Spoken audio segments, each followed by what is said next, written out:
आओ तो अब नेक्स्ट अपन देखते हैं आर्टिकल नंबर 139 कै देखेंगे यहाँ पे, ठीक है ना। 139 कै, 139 क्या है। इससे पहले क्या अपन ने आर्टिकल 139 जो देखा, केवल 139, इसमें देखो क्या था, जैसे मैंने एक चीज़ आपको बताई थी कि 32 आर्टिकल 32 और आर्टिकल अपने 226 की तुलना करी थी। आर्टिकल 32 में क्या सुप्रीम कोर्ट जो है वो रिट्स निकालता है, और आर्टिकल 32 के तहत हाई कोर्ट रिट्स निकालता है। वही 5 ये निकाल सकते हैं, 5 ये निकाल सकते हैं रिट, ठीक है ना। PM HM, हाँ HM PC और Q, ठीक है, ये पांचों का हैबिस कॉर्पस मैंडेमस प्रोविजन सर्टियोरी और क्यू वारंटो, तो निकालते दोनों हैं। लेकिन ये आर्टिकल 226 के तहत जो है, जिसके तहत हाईकोर्ट निकालता है, इसका जो स्कोप है वो ज़्यादा ब्रॉड है, ग्रेटर देन है सुप्रीम कोर्ट से। ये बहुत बड़ा एक तो कॉन्सेप्ट है, ठीक है, आता भी एग्जाम में कि 226 के तहत हाईकोर्ट का व्यापक है। क्यों है, पहले तो व्यापक है किसका है, हाईकोर्ट का, और फिर क्यों है, क्यों, क्योंकि इसमें लिखा हुआ है किसी मौलिक अधिकार से भिन्न किसी प्रयोजन के लिए भी, ठीक है ना, and for any other provision other than fundamental rights, ये हाईकोर्ट में आ जाता है। अब मैंने ये बताया था कि आर्टिकल 32 के साथ अगर अपन 32 के अंदर अपन 139 जोड़ दें, है ना, आर्टिकल 32 और 139 को एक साथ पढ़े तो ये कुछ कुछ भाषा बन जाती है आर्टिकल 226 की, है ना। लेकिन देखो यहाँ एक थोड़ी सी चीज़ समझो, वो एक दो स्टूडेंट ने मेरे से पूछा तब मैं ये बता रहा हूँ। देखो यहाँ ये लिखा हुआ है कि शक्ति प्रदान कर सकेगी, कहने का मतलब अब भी ऐसा नहीं है, अब भी केवल आर्टिकल 32 के तहत supreme court only fundamental rights के वायलेशन पे ही 500 रिट निकाल सकता है, समझ गए। जबकि 226 जब अपन हाईकोर्ट पढ़ते हैं उसमें लिखा हुआ है कि फंडामेंटल राइट्स के साथ साथ किसी अन्य प्रयोजन के लिए भी।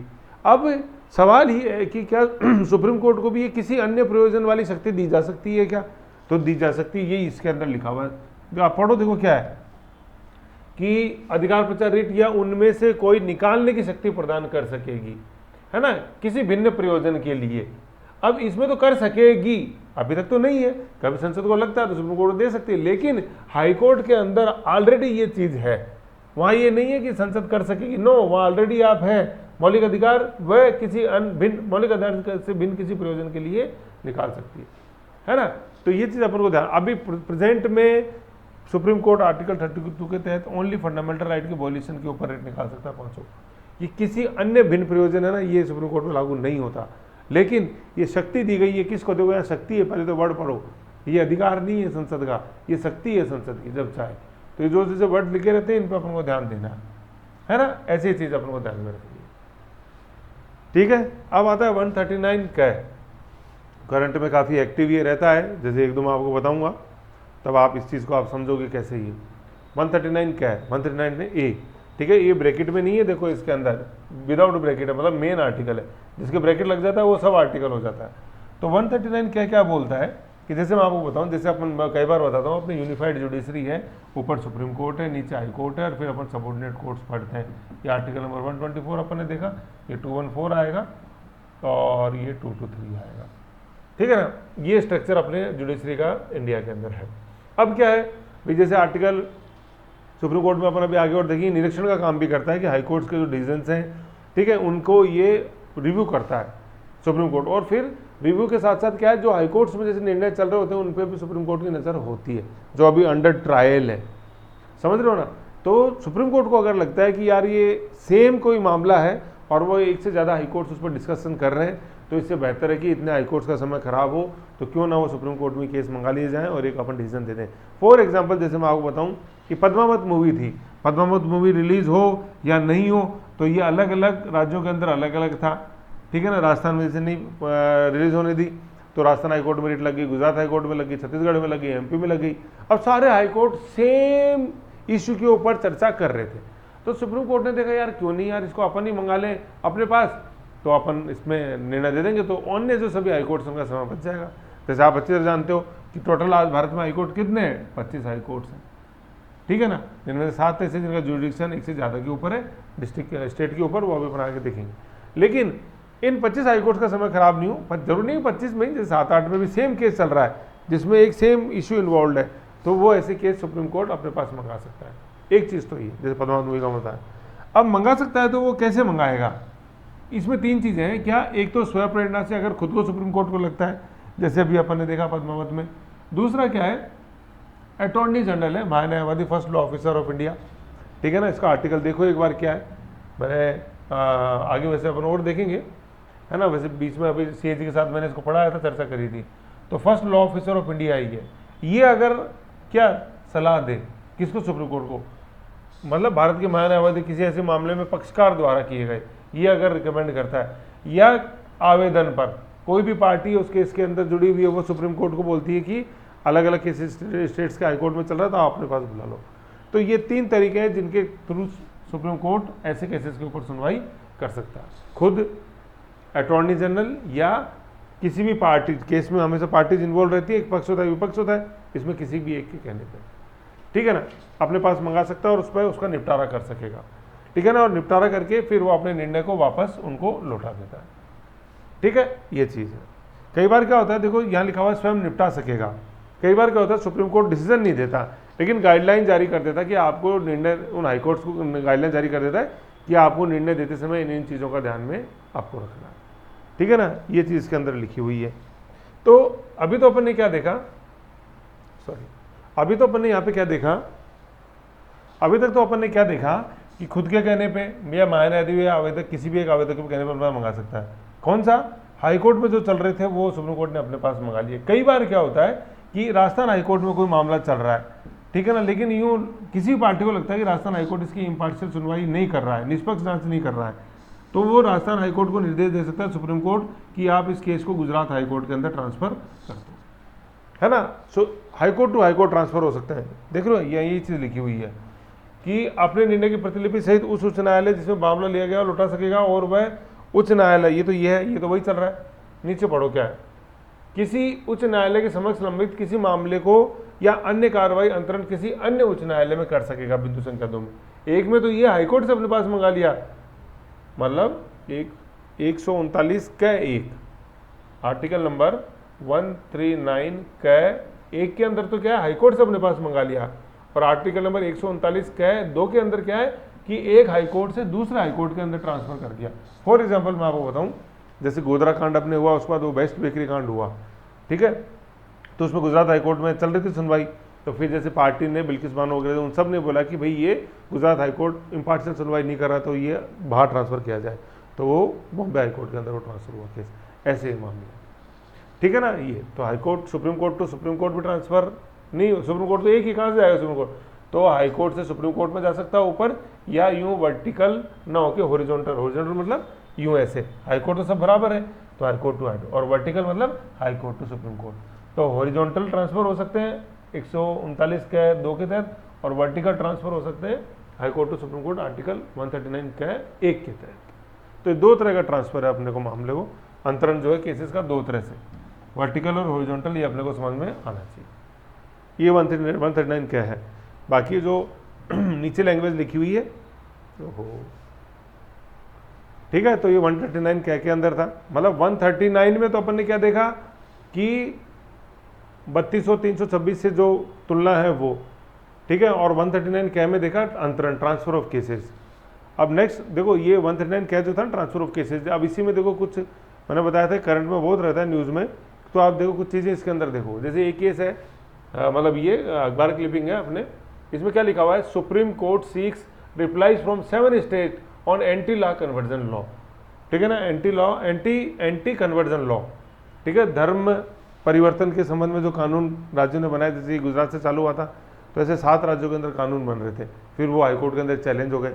तो सुप्रीम कोर्ट ने ये बोला, देखो क्या है कन्वर्जन, ये तो ये है, transfer of similar petitions from pending in various high courts, so entertained A plea, यहाँ से पढ़ो आप, even for marriage and also entertained A plea for transfer of similar petitions pending in various high courts. अब देखो यहाँ पे plea word आ रहा है कि आवेदन पर, तो जो पार्टियां थी, मैंने बताया 3 तरीके से होता है, खुद ले ले कॉग्निजेंस, अटॉर्नी जनरल बोले या कोई पार्टी बोले, तो प्ली है ना, किसी ने रिक्वेस्ट करी दोनों पार्टी में से कि माय लॉर्ड आप सुनो, सुप्रीम कोर्ट सुनेगा, तो ये आया ना, plea for transfer of similar petitions, क्या वर्ड लिखा हुआ है, similar petitions pending in various high courts, various high, मंगा लिया अपने पास, ऐसे सेम ये supreme court to hear in next hearing.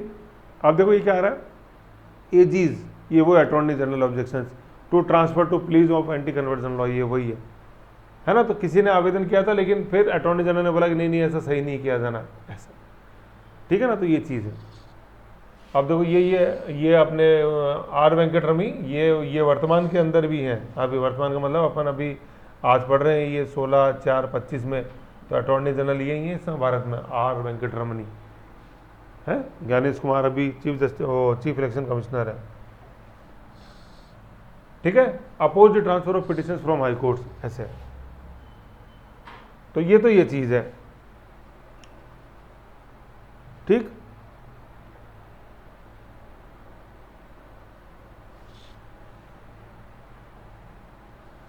फिर इसके बाद अपन देखते हैं, देखो एक न्यूज़ ये है, ये अभी राजस्थान पत्रिका में थी 27 मार्च 2025 को, ठीक है। देखो ये सेम न्यूज़ है ना, जैसे आप पढ़ोगे आज का जो राजस्थान पत्रिका मतलब 16 अप्रैल 2025 का, उसमें भी इलाहाबाद हाईकोर्ट के जज ने जैसे केस पे रेप पीड़िता के केस के ऊपर जो बोला कि ये काफ़ी खेदजनक है अगर हाईकोर्ट जस्टिस ही ऐसी बातें बोलते हैं।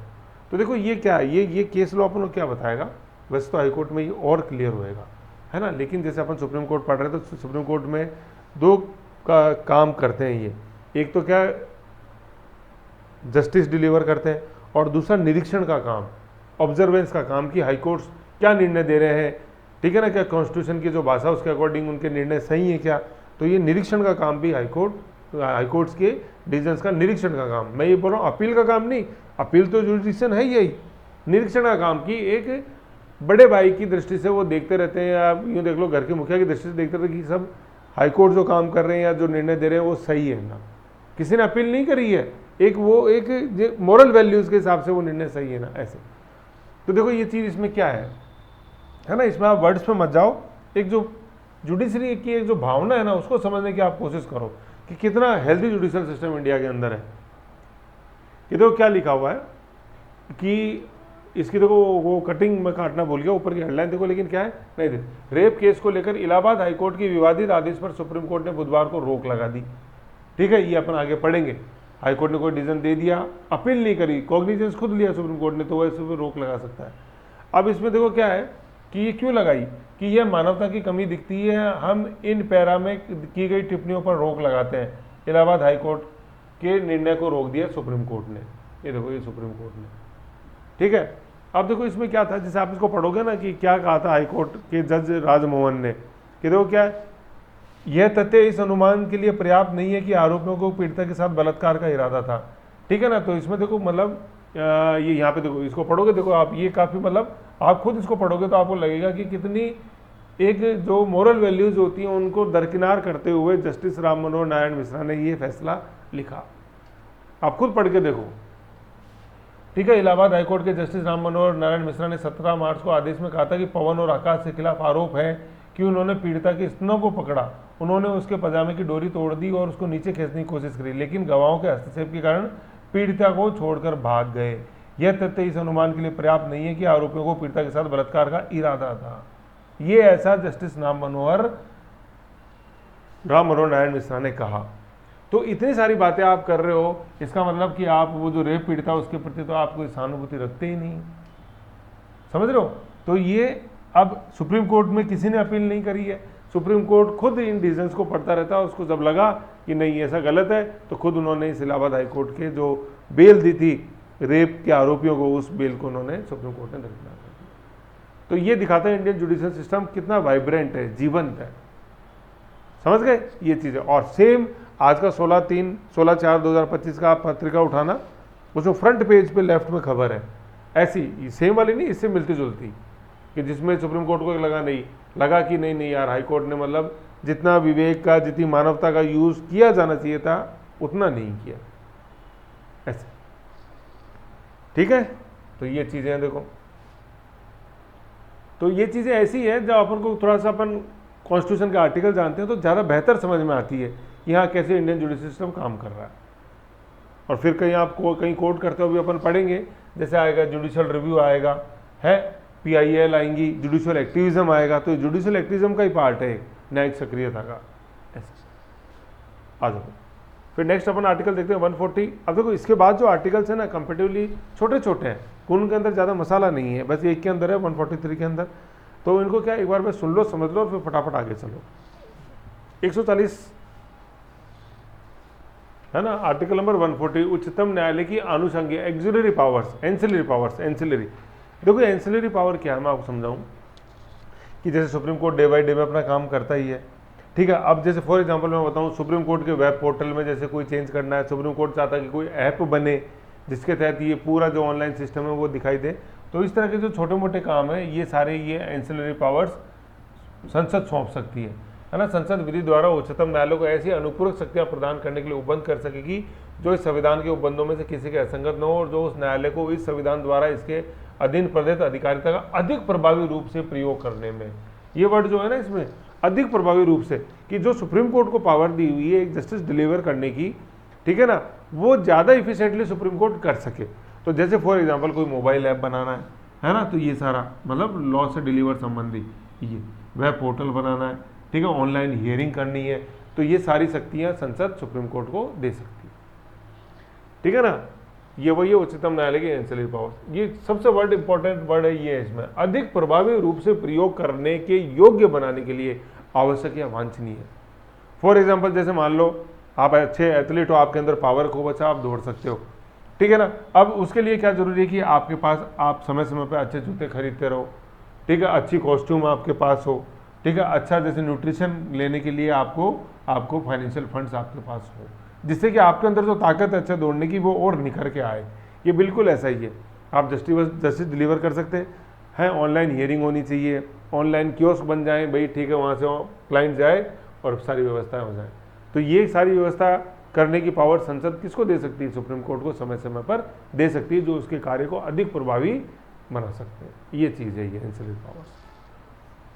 तो ये 140 के अंदर है, ठीक है। 140 को यूँ याद रख लो, 0 अभी कोई पावर नहीं थी लेकिन इसको दी जा सकती है यू। फिर है 141 आर्टिकल नंबर 141, ठीक है। नेक्स्ट है आर्टिकल 141 उच्चतम न्यायालय द्वारा घोषित विधि का सभी न्यायालयों पर आबाद कर होना, मतलब बाइंडिंग है।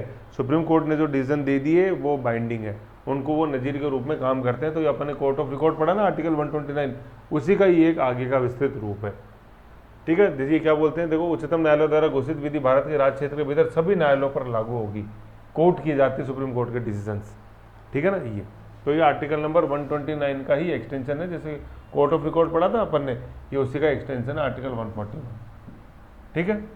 आर्टिकल 142 उच्चतम न्यायालय की डिग्री और आदेशों का प्रवर्तन और प्रकटीकरण आदि के बारे में आदेश। देखो ये चीज क्या लिखी हुई है, डिग्रियों के आदेश का प्रवर्तन, ठीक है ना। देखो ये प्रवर्तन क्या है, परिवर्तन का यह आदेशों का प्रवर्तन, इन्फोर्समेंट कराना, उनको लागू कराना, ठीक है ना, ये चीज। और प्रकटीकरण क्या है, देखो इसके बारे में यहाँ पे लिखा हुआ है, प्रकटीकरण संसद द्वारा इस निमित्त बनाई गई किसी विधि के उपबंधों के अधीन रहते हुए उच्चतम न्यायालय को भारत के संपूर्ण राज्य क्षेत्र के बारे में किसी व्यक्ति को हाजिर करने के लिए दस्तावेजों के प्रकटीकरण या पेश करने अथवा उसमें किसी की अवमान का अन्वेषण करने का दंड देने का प्रयोजन के लिए कोई आदेश करने की समस्त प्रत्येक शक्ति होगी, है ना। ये दोनों जैसे आप आर्टिकल देखोगे ये 129 के ही एक्सटेंशन है, ठीक है। 129 में अपने पढ़ा था कोर्ट ऑफ रिकॉर्ड, उसके अंदर दो चीज़ें थी कि एक तो अवमानना के लिए दंड दे सकता है और दूसरा, पहला तो ये था कि भाई हाँ, पहला तो ये था अवमानना के लिए दंड नहीं, पहला तो ये था कि साक्ष्य मूल्य रखते हैं कि कहीं भी कोर्ट किए जा सकते हैं, और दूसरा था दंड देने की शक्ति।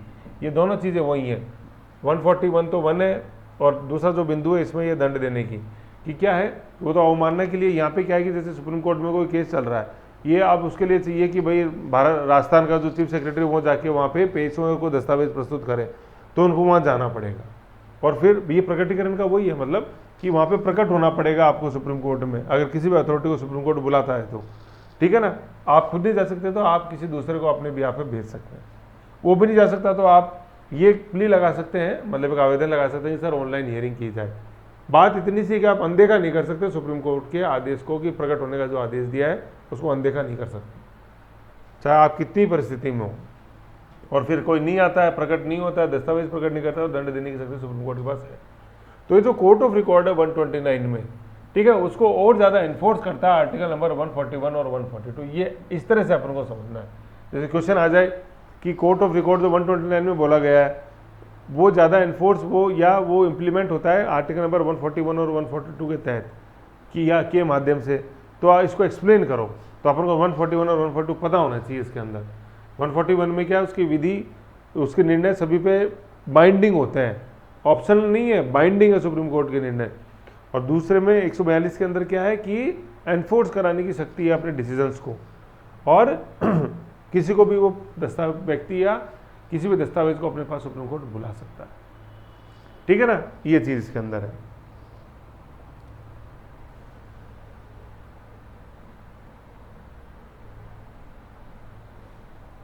ठीक है, ये वही प्रवर्तन और प्रवर्तन का मतलब क्या, एनफोर्स, प्रगति का मतलब प्रकट होना, पेश होना। 143 बड़ा इंपॉर्टेंट आर्टिकल है, काफी ज्यादा ये पूछा जाता है। ठीक है ना, ये उच्चतम न्यायालय से परामर्श करने की राष्ट्रपति की क्या लिखा हुआ है, ये पावर है, शक्ति है। ये बहुत आया क्वेश्चन, ये अधिकार नहीं है, राष्ट्रपति का अधिकार नहीं। तो ध्यान से वर्ड लिखे रहे ना, शक्ति, अधिकार, ये अपन को पढ़ना है, समझना है इस चीज को। तो ये ओरिजिनल जब बेरेक से पढ़ोगे तभी ये चीज समझ में आती है। तो सुप्रीम कोर्ट से परामर्श करने की जो राष्ट्रपति के पास एक चीज है, वो क्या, राष्ट्रपति का अधिकार है या शक्ति है? तो वो शक्ति है, वो पावर है, ये राइट नहीं है। ठीक है ना, इस चीज को समझो आप। तो शक्ति क्या होती है, शक्ति ऐसी होती है कि भैया उसको कोई अगला जो व्यक्ति है ना उसको नजरअंदाज नहीं कर सकता, वही शक्ति होती है। ठीक है ना, ये चीज है।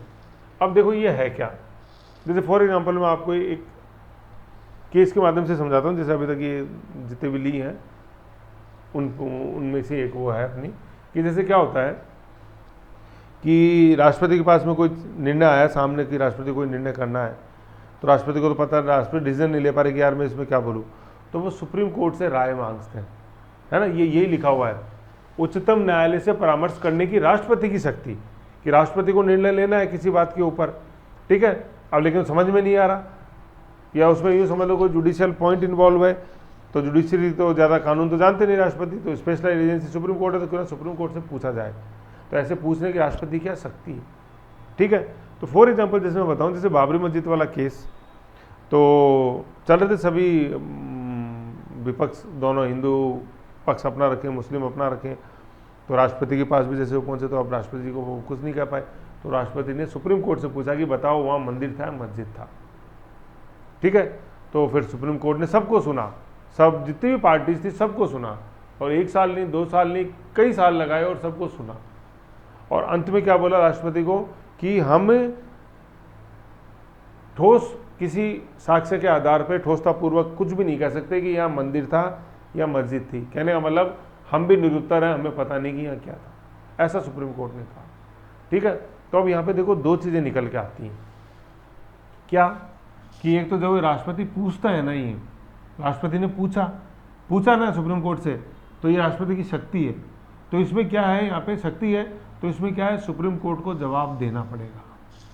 ठीक है ना, जितनी भी पॉलिटी की बुक्स है 99% बुक्स के अंदर क्या लिखा हुआ है, ये गलत लिखा हुआ है। उसमें क्या लिखा हुआ है कि सुप्रीम कोर्ट बाध्य नहीं है जवाब देने के लिए, ये बिल्कुल गलत है। आप खुद ही समझो, अगर जवाब देने के लिए बाध्य नहीं तो इस राष्ट्रपति की शक्ति का क्या होगा। अरे ये तो शक्ति बची ही नहीं कोई, है ना। तो आप एक बार इसको सुनो, फिर मैं आपको और एक्सप्लेन कर दूंगा। और दूसरी इसके अंदर चीज़ क्या है कि राष्ट्रपति को जो भी सलाह दी गई ना, वो राष्ट्रपति मानने के लिए बाध्य नहीं है। ठीक है, जैसे फॉर एग्जाम्पल अभी जो मैंने केस बताया, उसमें अगर सुप्रीम कोर्ट कहता था कि यहाँ पहले मस्जिद थी, तो राष्ट्रपति मानने के लिए बाध्य नहीं था भैया। ठीक है ना, अब आप समझो फिर सर ये 99% बुक्स के अंदर इधर देखोगे कि 99% बुक्स में सर फिर ऐसा क्यों लिखा होगा कि सुप्रीम कोर्ट राय देने के लिए बाध्य नहीं है। अब देखो ये इसका मतलब क्या है, मैं आपको समझाता हूँ जो 99% बुक्स में लिखा हुआ है। जैसे फॉर एग्जाम्पल मैंने आपसे पूछा कि पानीपत की फर्स्ट बैटल कब हुई थी, मैंने आपसे पूछा, भाई मैं किस हैसियत से पूछ रहा हूँ, मैं टीचर हूँ, और आपको किस हैसियत से बताना है, आप क्यों बंधे हुए, क्योंकि आप स्टूडेंट हो। तो अब जब मैंने आपसे सवाल पूछा तो इसके 2 ऑप्शन हो सकते हैं, या तो आपको आता है या आपको नहीं आता। आता है तो आपने फट बता दिया 1526। अब मुद्दा जब उठता है जब आपको वो नहीं आता, तो अब नहीं आता तो अब क्या है कि अब चूंकि मैं भी भाई हस्ती हूँ, टीचर के माध्यम से अथॉरिटी से मैं क्लास में खड़ा हुआ हूँ, तो आप ये नहीं बोल सकते कि सर मैं तो नहीं बताऊँगा, है ना। ये अच्छी तरह पता है कि आपको नहीं आता, नहीं आने पर आप ये नहीं बोल सकते कि सर मैं नहीं बताऊँगा, क्या कर लोगे, है ना। तो ऐसा तो बोल ही नहीं सकते, क्यों, क्योंकि आप अथॉरिटी को चैलेंज नहीं कर सकते। तो फिर आप क्या बोलोगे अथॉरिटी के सम्मान में कि सर सॉरी सर मैं बता नहीं सकता कि प्लीज़, मैं कॉन्फिडेंटली नहीं कह सकता, मैं माफ़ी चाहता हूँ। ऐसा थोड़ी कह सकते कि नहीं मैं तो बताऊंगा ही नहीं। ये सेम ही चीज़ यहाँ पे लागू है। सुप्रीम कोर्ट से पूछा मस्जिद थी या नहीं थी, ये बता दो मंदिर थी या मस्जिद थी, तो सुप्रीम कोर्ट ने सबको सुना।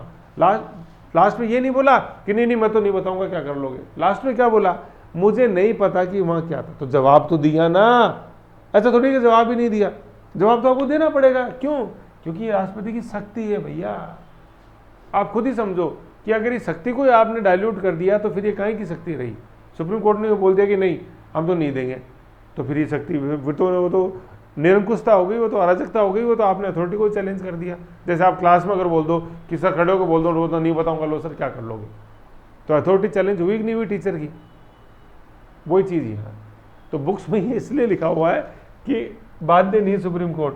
बाध्य क्या है? सुप्रीम कोर्ट बाध्य है चाहे हाँ में जवाब दे या ना में जवाब दे। तो जो ना में जवाब दे रहा है ना उसको बुक्स ने पकड़ लिया कि जरूरी नहीं कि सुप्रीम कोर्ट जवाब दे। अरे जवाब तो देना पड़ेगा चाहे ना में दो। जैसे पानीपत का आपने जवाब दिया तो 15-26 या नहीं सर पता नहीं, ऐसे है ना। तो अपन को जब ये आप मेंस में लिखो तो आप ये लोग सुप्रीम कोर्ट देने के लिए बाध्य है, चाहे वो उसका जवाब नेगेटिव ही आए, लेकिन जवाब देना पड़ेगा। समझ गए? ये चीज़ है। अब आप बताओ, आप मेरे पीछे पढ़ जाओगे सर फिर बुक्स में क्यों नहीं लिखा। अरे प्यारे, इन चीज़ों का आप पढ़ोगे, क्वेश्चन देखोगे, इंटरप्रेट करोगे, जब ये चीज़ समझ में आती है ऐसे, है ना। सुप्रीम कोर्ट जब आंसर में आएगा ऑप्शन, आप दोगे सर वहाँ तो देखो ऑप्शन में टिकता कि सुप्रीम कोर्ट देने के लिए बाध्य नहीं है। मैं भी कह रहा हूँ सुप्रीम कोर्ट देने के लिए बाध्य नहीं है, लेकिन उसका जवाब चाहे पॉजिटिव आए नेगेटिव आए, नेगेटिव भी आ जाए तो उसको भी बुक्स पढ़ रही है कि बाध्य नहीं है, लेकिन ना तो बोला ना ऐसे। और फिर राष्ट्रपति मानने के लिए बाध्य नहीं है, तो आप जानती हो, ठीक है। यही इसमें है। तो देखो इसमें एक दो चीज लिखी हुई मैं आपको बताऊं। यदि किसी समय राष्ट्रपति को प्रतीत होता है कि विधि या तथ्य का कोई ऐसा प्रश्न उत्पन्न हुआ है या उत्पन्न होने की संभावना है या ऐसी प्रकृति का और ऐसे व्यापक महत्व का है, जैसे बाबरी मस्जिद थी, व्यापक महत्व है ना, लार्ज इंपॉर्टेंस का है कि उस पर उच्चतम न्यायालय की राय प्राप्त करना समाचीन मतलब जरूरी है, समीचीन है, तो उस प्रश्न को विचार करने के लिए उस न्यायालय को निर्देशित करेगा और वह न्यायालय ऐसी सुनवाई के पश्चात वह ठीक समझता है राष्ट्रपति को उस पर अपनी राय प्रतिवेदित कर सकेगा। समझ रहे हो? ये चीज है। फिर देखो क्या है, ऐसी सुनवाई के पश्चात जो वह ठीक समझता है राष्ट्रपति को उस पर अपनी राय प्रतिवेदित करेगा। करेगा मतलब आपको करनी पड़ेगी। समझ रहे हो? यहाँ पे वो नहीं लिखा हुआ है, ये इंडेफिनिट नहीं है कि करनी करेगा या क्या, नहीं, करनी करेगा का मतलब मस्ट है, चाहे नेगेटिव ही दो लेकिन बोलना पड़ेगा आपको। समझ गए? तो यहाँ पे दो ही चीज समझने वाली है, एक तो ये शक्ति है और दूसरा जो मैंने बिंदु बताया कि सुप्रीम कोर्ट को जवाब देना पड़ेगा। आप बुक्स में या ऑप्शन में भी आप कई बार देखोगे कि सुप्रीम कोर्ट देने के लिए बाध्य नहीं है, तो वो यूँ लिखा हुआ है कि हाँ भाई ये ना में जवाब दे सकता है। तो कई ऑब्जेक्टिव टाइप क्वेश्चन में आया तो उसमें पढ़ना, मैं भी यही कह रहा हूँ कि सुप्रीम कोर्ट देने के लिए बाध्य नहीं है, लेकिन जवाब देना पड़ेगा चाहे हाँ में आए चाहे ना में आए। तो जो ना में आ रहा है तो जवाब तो आया ही ना में भी। और दूसरी, राष्ट्रपति मानने के लिए बाध्य नहीं है, ये यहाँ पे लिखा हुआ है। राष्ट्रपति परामर्श करने की शक्ति है, पावर है, राइट नहीं है, अधिकार नहीं, पावर। राय देगा, राय देगा जो वह ठीक समझता है। अब क्या है, अब तक मतलब 2013 फिर 25 में भी यही स्थिति है कि 15 मामलों में सुप्रीम कोर्ट से राय मांगी गई है राष्ट्रपति के द्वारा। तो इसमें आप जैसे पढ़ोगे, जो मैंने आपको बताया वो ये राम जन्मभूमि मामला 1993 के अंदर, बाबरी मस्जिद वाला ये, ठीक है। तो इसमें अलग अलग समय समय पर अपनी अपनी राय दी है। तो ये 143 का आर्टिकल का अपन को वैसे अपन ज्यूरिडिक्शन पढ़ेंगे सुप्रीम कोर्ट का, उसमें भी आएगा। ये एडवाइजरी ज्यूरिडिक्शन है, सलाहकारी क्षेत्राधिकार, उसमें भी आएगा 143, ठीक है। फिर 144 में अपन देखते हैं सिविल और न्यायिक प्राधिकारियों द्वारा उच्चतम न्यायालय की सहायता कार्य किया जाना, है ना। तो ये सिविल और न्यायिक प्राधिकारी क्या है कि जैसे सिविल तो अपन जैसे जानते हैं सिविल सर्विसेज, और न्यायिक क्या जैसे अपन जैसे राजस्थान के अंदर देखते हैं राजस्थान जुडिशियल सर्विसेज, है ना। तो उन सब के माध्यम से या जैसे सुप्रीम कोर्ट के अंदर ही खुद जैसे किसी भी तरह का कोई भी वो लीगल ऑफिसर जो अपॉइंट करते हैं तो सुप्रीम कोर्ट को मदद करेंगे उच्चतम न्यायालय की उसको अपने कार्य का निष्पादन करने में। तो ये लिखा हुआ है, भारत के राज्य क्षेत्र के सभी सिविल और न्यायिक प्राधिकारी उच्चतम न्यायालय की सहायता कार्य करेंगे जब जब समय समय में बुलाया। सिविल का मतलब समझ गए, जितनी ब्यूरोक्रेसी सारी सिविल, और न्यायिक जैसे मैंने आरजेएस का उदाहरण दिया ऐसे। 145 है न्यायालय के नियम, है ना, कि न्यायालय देखो क्या है, उच्चतम न्यायालय संसद द्वारा बनाई गई विधि के उपबंधों के अधीन उच्चतम न्यायालय समय समय राष्ट्रपति के अनुमोदन से न्यायालय पद्धति प्रक्रिया साधारणतः नियम बनाने से क्या जिसमें निम्नलिखित है। देखो ये क्या है, जैसे आपने कई बार पढ़ा, जैसे आपने राजस्थान के अंदर हाईकोर्ट की वैकेंसीज आती हैं, जिस तरह हाईकोर्ट के अंदर एलडीसी की vacancy same to same supreme court में भी होता है ना। वहाँ ऑफिसर्स की भर्ती होती है, संबंधित सबऑर्डिनेट स्टाफ की भर्ती होती है, तो उस भर्ती के संबंध में भी तो नियम बनाने पड़ेंगे ना कि एज लिमिट क्या होगी, लोअर अपर, एक्सपीरियंस चाहिए कि नहीं चाहिए, पेपर कैसा, सिलेबस क्या रखा जाएगा, तो ये सब नियम बनाने की शक्ति है, ठीक है ना। 145 के तहत जैसे एंसिलरी पावर देखी थी 140, उसके अपने कार्य को और प्रभावी ढंग से कर सके, वो 140 था एंसिलरी पावर्स, है ना। 145 में क्या, नियम बनाने की शक्ति, तो वो सारे विधि व्यवसाय के संबंध में नियम बनाने की शक्ति है। जैसे अपील सुनने के संबंध में कोई कानून है, कोई फॉर्मेट कुछ बनाना है, कैसे बेहतर है, तो ये सारे उसमें है। फिर ये क्या लिखा हुआ देखो, पुनर्विलोकन किया, तो एक 137 तो है ना, जुडिशियल रिव्यू, ये उसी का ही भाग है ये, ठीक है। फिर जमानत मंजूर करने संबंधी नियम, कार्रवाइयों को रोकने संबंधी, अपील करने संबंधी नियम, अब इसे बोले इतने दिन के 90 दिन के अंदर होनी चाहिए, उसको जो भी आगे पीछे करना है, तो सारे नियम सुप्रीम कोर्ट बना सकता है। किसकी कानून तो कौन बनाएगी, संसद, और किसकी अनुमति से, राष्ट्रपति की अनुमति से, मतलब संसद ने पावर दी हुई है, संसद द्वारा बनाएगी किसी विधि के उपबंधों के अधीन रहते हुए उच्चतम न्यायालय बना सकेगा, किसके अनुमोदन से, राष्ट्रपति के अनुमोदन से। ऐसे चीफ जस्टिस ऑफ इंडिया नहीं, चीफ जस्टिस तो खुद ही सुप्रीम कोर्ट का पार्ट है, किसी बाहरी व्यक्ति का अनुमोदन आवश्यक होता है, जो है राष्ट्रपति। लेकिन ऐसा कोई भी नियम है ना, संसद ने जो ऑलरेडी विधि बना रखी है उसको उल्लंघित नहीं करेगा। वैसे संसद ने बता रखा है कि यहाँ पे रिजर्वेशन, तो रिजर्वेशन आपको फॉलो करने पड़ेगा। कि संसद ने कोई भी कानून बनाया है उसके अगेंस्ट में नहीं जाएगा, ये ऐसा कोई भी नियम बनाया है, तो इसका मतलब ये है संसद द्वारा बनेगी किसी विधि को बंदों के अधीन रहते हुए, तो संसद की विधि तो सर्वोपरि है, फिर आप अपना काम करो, ऐसे, ठीक है। एक देखो इसमें क्या है, इसमें जो चीज लिखी हुई है ना, ये आर्टिकल 132 अपन ने देखा, ठीक है ना, 132, ठीक है।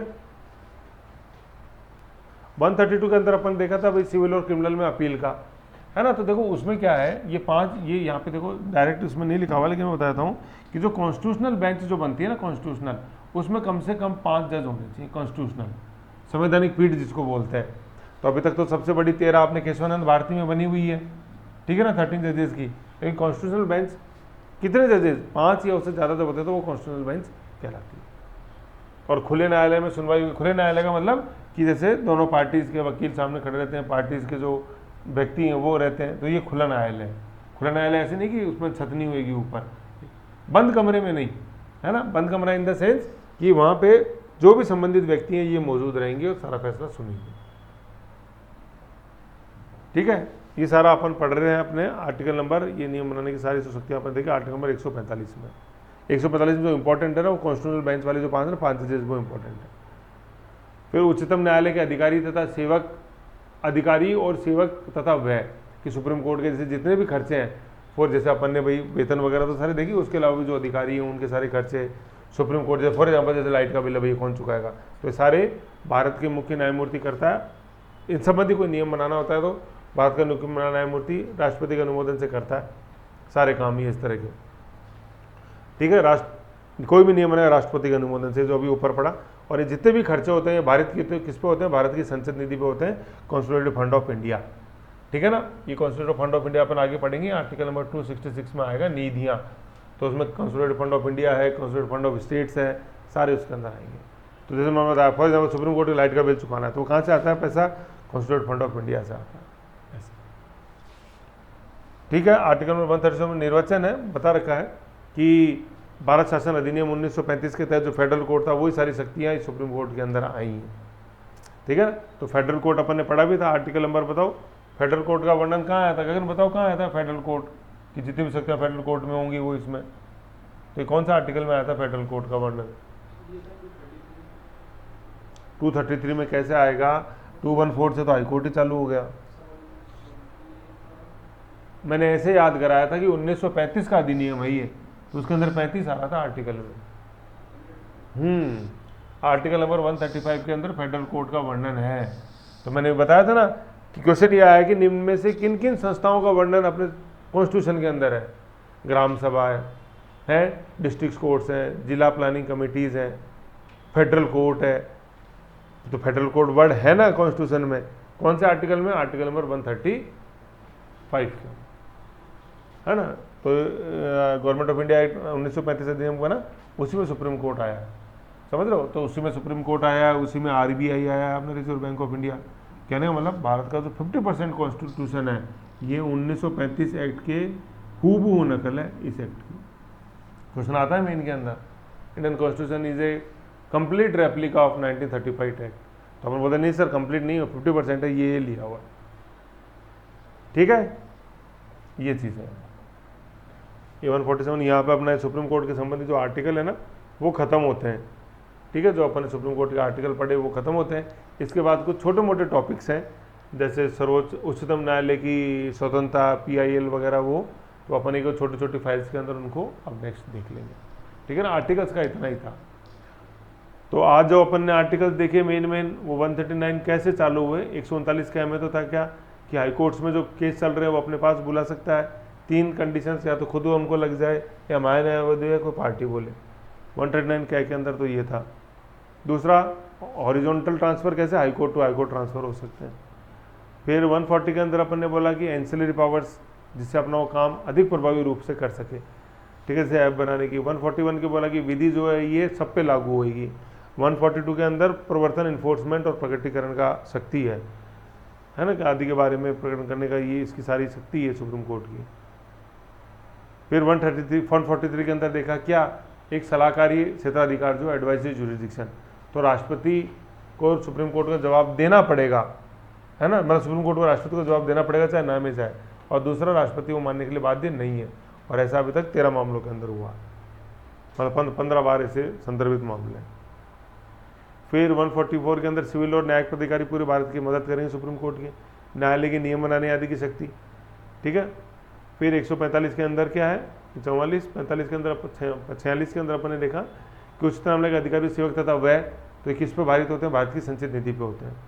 और कॉन्स्टिट्यूशन बेंच का जो वर्णन है आर्टिकल 145 में, वो 5 से ज़्यादा जजेस। ठीक है ना, 145 के अंदर था, देखो 145, 143 क्या रहा ना, 5 से ज़्यादा, तो 145 ही है, 145, तो 145 में 5 आ रहा है, 45 में 5 से ज़्यादा कॉन्स्टिट्यूशनल बेंच बनाते हैं। ठीक है, 46 के अंदर हो गया व्यय हो गया, 47 के अंदर निर्वाचन हो गया, 47 के अंदर ही निर्वाचन हो गया। ठीक है, ये 1935 का अधिनियम। अब नेक्स्ट अपन जो टॉपिक देंगे उच्चतम न्यायालय की स्वतंत्रता, कि कौन कौन से ऐसे प्रोविजन है जिनके द्वारा ये पता चलता है कि उच्चतम न्यायालय एक स्वतंत्र तरीके से काम करता है। मेंस के टॉपिक है, तो स्पेसिफिक छोटा मोटा इनका अपना नॉलेज होना चाहिए। इन सब में बिंदु वही आएंगे जो अपन ने पहले पढ़े हुए हैं, वैसे कंसाइज रूप के अंदर काम करेंगे सारे। ठीक है, ये नेक्स्ट में देखते हैं अपन।